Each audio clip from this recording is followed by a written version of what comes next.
Bonjour et bienvenue, je suis actuellement devant le très joli cinéma Pathé de la Valette du Var, où j'ai eu le plaisir, la chance, que dis-je, le privilège d'aller voir Avatar en IMAX laser 3D. Alors j'avais vu ce film à l'époque au cinéma en 3 dimensions, est-ce que ça apporte quelque chose? Est-ce que c'est mieux? Est-ce que c'est bien? Ça fait quoi de le revoir en 2022? Eh bien je vous en parle tout de suite avec un petit peu moins de vent.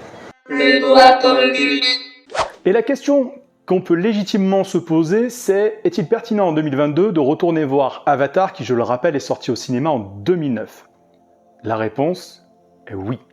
Oui, parce que le film bénéficie d'un remaster en 4K, je parle de véritable 4K, pas ce que vous avez sur vos écrans de télévision, et d'un soupçon de HFR, le High Frequency Rate, qui augmente la fréquence d'image pour plus de fluidité par-ci par-là.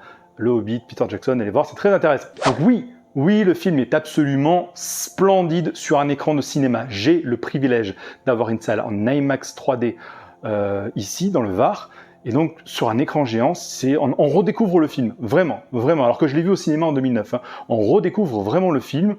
On dirait qu'il a été tourné la semaine dernière. Donc si vous avez déjà vu Avatar et que vous avez aimé ce film à l'époque, je vous encourage vivement, tant qu'il est encore présent dans les salles, à bénéficier de ce renouveau technologique.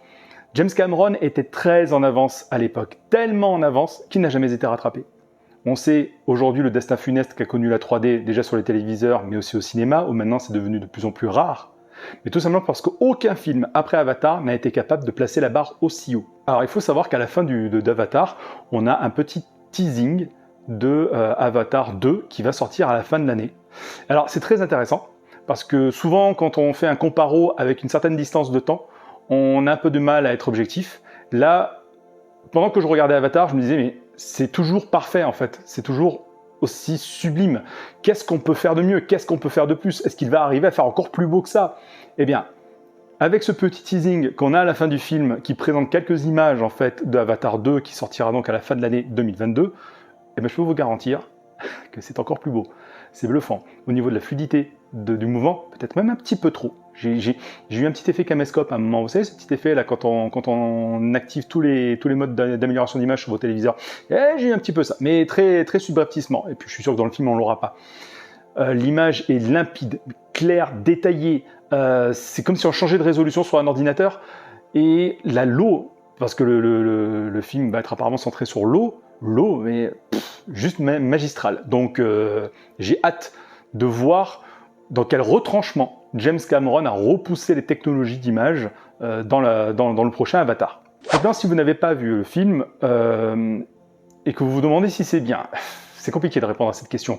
Beaucoup de gens ont vu ce film quand ils étaient soit enfants, soit adolescents. Bon, c'était pas mon cas, j'avais déjà une trentaine d'années quand j'ai été le voir, donc j'avais déjà un avis assez critique sur le cinéma. J'ai trouvé le film creux et convenu à l'époque. La plotline est plate en sacrement, pour parler comme les Québécois. Alors je vais spoiler l'histoire qui pour moi n'est pas cruciale, et puis merde, il est sorti en 2009, si vous l'avez pas vu, arrêtez de me brosser les rouleaux, allez le voir. La plotline est extrêmement plate.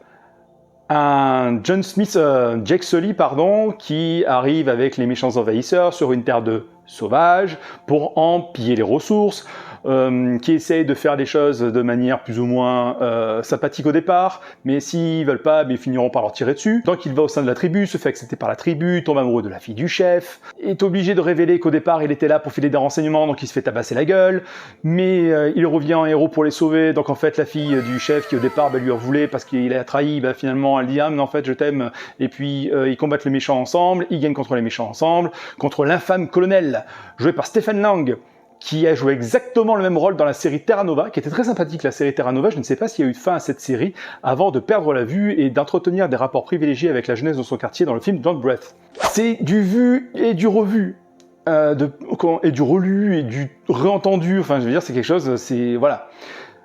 Avec quelques années de plus et avec un esprit, avec une approche différente, je suis allé accepter la proposition de ce film, qui pour moi est une proposition bienveillante, un message écolo, qui pousse pas le débat très loin, à savoir est-ce que l'attachement à des traditions séculaires, comme l'ont les Na'vi, même si c'est très joli, même si c'est proche de la nature, est-ce que ça aide l'humanité à avancer?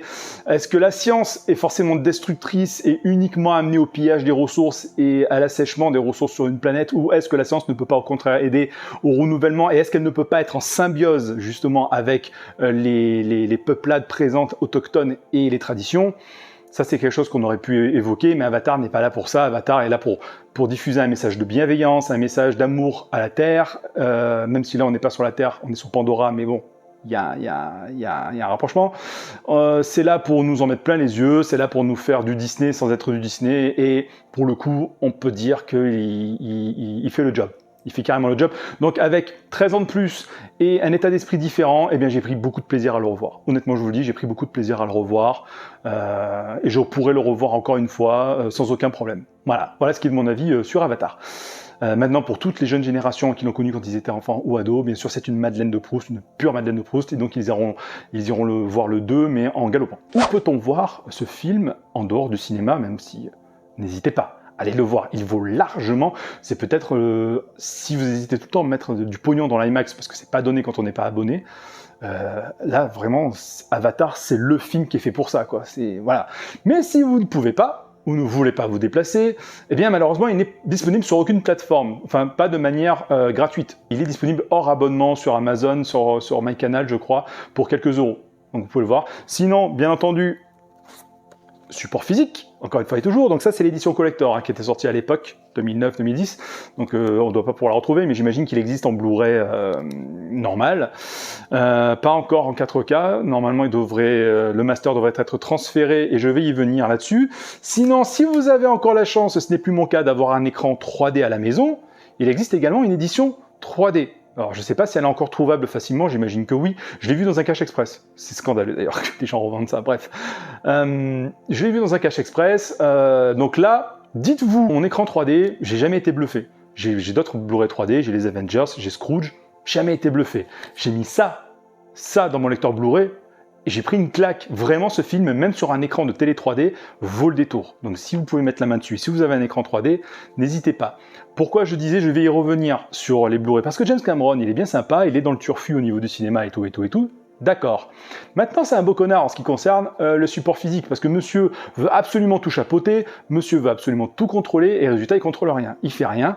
Sachez que ce film, alors j'ai plus la date de sortie en tête, mais en 3D, il n'était disponible au départ qu'en bundle avec un écran de télévision de la marque Grundig, si je ne dis pas de bêtises. Cette galette vaut une fortune aujourd'hui. Et il nous a fallu attendre très longtemps pour avoir la version 3D, ce qui est un comble, étant donné que c'est le porte-étendard de la 3D. Il nous a fallu attendre énormément de temps avant d'avoir la version 3D, parce que James Cameron n'en avait strictement rien à foutre. Il estimait qu'il y avait déjà une version Blu-ray, que ça suffisait largement. Bien sûr, quand on a ses moyens à lui et qu'on peut voir tout ce qu'on veut quand on veut, c'est évident. Pour nous, ce n'est pas le cas. Je trouve ça un petit peu dommage.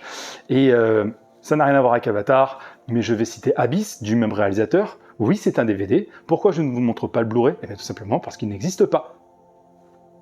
Abyss, fucking Abyss, si vous ne l'avez pas vu, regardez-le, c'est un chef-d'œuvre, n'existe pas en Blu-ray. Pour finir avec Avatar, regardez-le, re-regardez-le, prenez plaisir, et surtout, allez le voir en salle, ça fait du bien au cinéma, ça vous fera du bien aux yeux, ça vous fera même du bien au cœur, parce que c'est un film qui, même s'il est simple dans son écriture, est tellement beau visuellement, et qui suscite pas mal d'émotions, je vous garantis, même quand on l'a déjà vu plusieurs fois, comme c'est mon cas.